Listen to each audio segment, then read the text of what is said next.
ಸನ್ಮಾನ್ಯ ಅಧ್ಯಕ್ಷರೇ, ರಾಜ್ಯದ ರೈತನು ಅನುಭವಿಸುತ್ತಿರುವಂತ ನೋವನ್ನ, ಸಂಕಷ್ಟವನ್ನ ಸರ್ಕಾರದ ಗಮನವನ್ನ ಸೆಳೆ ಬಯಸ್ತೇನೆ ಅಧ್ಯಕ್ಷರೇ. ಮಾನ್ಯ ಸಭಾಧ್ಯಕ್ಷರೇ, ಒಂದು ನಿಮಿಷ ಉತ್ತರವನ್ನ ಒದಗಿಸಲಾಗಿದೆ. ಮಾನ್ಯ ಅಧ್ಯಕ್ಷರೇ, ಅರಣ್ಯ ಸಂಪತ್ತನ್ನ ಉಳಿಸಲು ಅರಣ್ಯ ಮರಗಳನ್ನ ಕಡಿಯೋದನ್ನ ನಿರ್ಬಂಧ ಮಾಡಿದ್ರಿಂದ ಕೃಷಿ ಅರಣ್ಯ ಕಾಯ್ದೆ ತಂದು 1963ರಲ್ಲಿ ರೈತರಿಗೆ ಉತ್ತೇಜನ ಕೊಡಲಾಗಿತ್ತು. ಈ ತರ ಅಗ್ರೋ ಫಾರೆಸ್ಟ್ರಿಯನ್ನ ಬೆಳೆಸಲಿಕ್ಕೆ, ಅರಣ್ಯದ ಮರಗಳನ್ನು ಬೆಳೆಸಲಿಕ್ಕೆ ಉತ್ತೇಜನವನ್ನು ಕೊಡಲಾಗಿತ್ತು. ಈ ಉತ್ತೇಜನದಿಂದ ರಾಜ್ಯದ 1,10,000 ರೈತರು 3 ಕೋಟಿ ಹೆಕ್ಟೇರ್ನಲ್ಲಿ ಇವತ್ತು ಅಗ್ರೋ ಫಾರೆಸ್ಟ್ರಿಯನ್ನು ಬೆಳೆಸಿದ್ದಾರೆ, ಕಾಡು ಮರಗಳನ್ನು ಬೆಳೆಸಿದ್ದಾರೆ. ಇದು 10% ಅಗ್ರಿಕಲ್ಚರ್ ಲ್ಯಾಂಡ್ ಆಗೋಯ್ತು ರಾಜ್ಯದ್ದು. ಇಷ್ಟು ಜನ ಇದನ್ನ ಬೆಳೆಸಿದ್ದಾರೆ.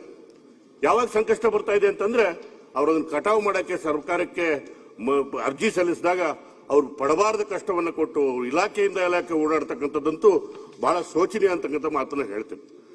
ಅರಣ್ಯ ಇಲಾಖೆಯವರು ಸರ್ವೆ ಮಾಡಿ ಎಷ್ಟು ಮರಗಳಿದಾವೆ ಏನು ಎಲ್ಲ ನೋಡಿ ಏನು ರೆವಿನ್ಯೂ ಡಿಪಾರ್ಟ್ಮೆಂಟ್ ಕಳಿಸ್ತಾರೆ. RI ಕಡೆ 1 ತಿಂಗಳು, ತಹಸೀಲ್ದಾರ್ ಕಡೆ ಮತ್ತೊಂದು 2 ತಿಂಗಳು, ಕೊನೆಗೆ AC ಹತ್ರ ಹೋಗಿ ಅದು ಬರೋದಕ್ಕೆ ವರ್ಷಗಂಟ್ಲೆ ಆಗ್ತಕ್ಕಂಥದ್ದನ್ನ ನಾನು ನೋಡಿದ್ದೀನಿ. ಏನಾಗ್ತದೆ, ಇಷ್ಟೊಂದು ರೈತರಲ್ಲಿ ಉತ್ತೇಜನ ಕೊಟ್ಟು ಕಟಾವು ಬಂದಾಗ ಈ ರೀತಿ ಅವ್ರಿಗೆ ರೆಡ್ ಟೇಪಿಸಂ ತಂದು ಅವ್ರಿಗೆ ಅನವಶ್ಯಕವಾಗಿ ಇಲಾಖೆಯಿಂದ ಇಲಾಖೆ ಓಡಾಡಿಸ್ತಕ್ಕಂಥದ್ದು ರೈತರಿಗೆ ಮಾಡಿರ್ತಕ್ಕಂಥ ಅನ್ಯಾಯ ಅಂತಕ್ಕಂಥ ನಾನಂತೂ ಭಾವಿಸ್ತೀನಿ.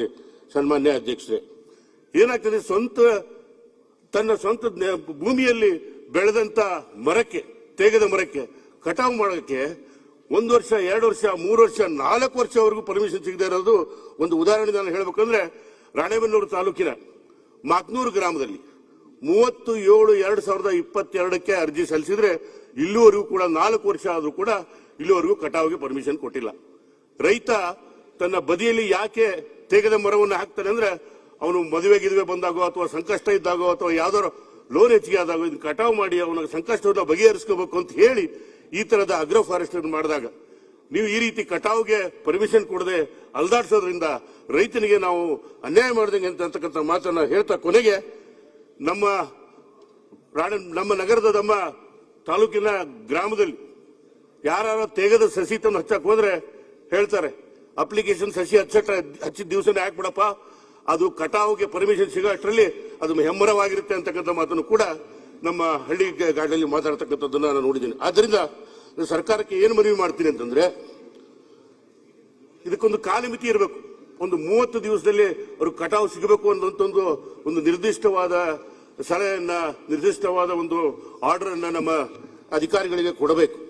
ಜೊತೆಗೆ ರೆವಿನ್ಯೂ ಮತ್ತು ಅಗ್ರಿಕಲ್ಚರ್ ಡಿಪಾರ್ಟ್ಮೆಂಟ್ ಇದಕ್ಕೆ ಸಿಂಗಲ್ ವಿಂಡೋ ಕ್ಲಿಯರೆನ್ಸ್ ಕೊಟ್ಟು ರೈತನಿಗೆ 30 ದಿವಸದಲ್ಲಿ ಕಟಾವು ಮಾಡಲಿಕ್ಕೆ ಅನುವು ಮಾಡಿಕೊಡಬೇಕು. ಅನಗತ್ಯವಾಗಿ ಕಚೇರಿಗೆ ಅಲ್ದಾಡುವನ್ನು ತಪ್ಪಿಸಬೇಕು ಅಂತಕ್ಕಂಥ ಮಾತನ್ನ, ಮನವಿಯನ್ನ ಮತ್ತು ಗಮನವನ್ನು ಸರ್ಕಾರದ ಗಮನವನ್ನು ಸೆಳೆ ಬಯಸ್ತೇನೆ.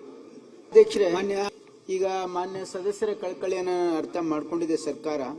ಯಾಕಂದ್ರೆ ಇದಕ್ಕೆ ಸಾಕಷ್ಟು ಸಮಸ್ಯೆಗಳಿರ್ತಕ್ಕಂಥದ್ದು ನಿಜ. ಇದನ್ನ ಕೆಲವೊಂದು ಈಗಾಗಲೇ ಸಾಕಷ್ಟು ಸರಳೀಕರಣ ಮಾಡಲಾಗಿದೆ. ನಿಮಗೆ ನಾನು ಉತ್ತರದಲ್ಲಿ ಬಹಳ ಸ್ಪಷ್ಟವಾಗಿ ಉತ್ತರವನ್ನ ಕೊಟ್ಟಿದ್ದೀನಿ.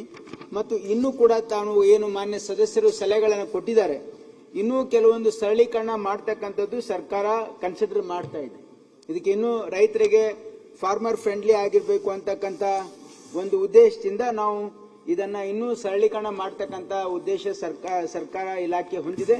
ಮತ್ತು ಜೊತೆಗೆ ಇದನ್ನ ಸಕಾಲ ಪ್ರೊವಿಷನ್ ತರಲಿಕ್ಕೆ ಪ್ರಯತ್ನ ಮಾಡ್ತಾ ಇದೀವಿ. ಕಾಲಮಿತದಲ್ಲಿ ಆಗಬೇಕು ಅಂದ್ರೆ ಸಕಾಲದಲ್ಲಿ ತರ್ತಕ್ಕಂಥ ಒಂದು ಪ್ರಯತ್ನ ಕೂಡ ನಮ್ಮ ಇಲಾಖೆ ಮಾಡ್ತದೆ. ಸದಸ್ಯರ ಕಳಕಳಿಯನ್ನು ಅರ್ಥ ಮಾಡಿಕೊಂಡು ಇದಕ್ಕೆ ಇಲಾಖೆ ಸ್ಪಂದಿಸ್ತದೆ ಅಂತಕ್ಕಂಥ ಮಾತನ್ನು ಹೇಳ್ತಾ ಇದ್ದೀವಿ.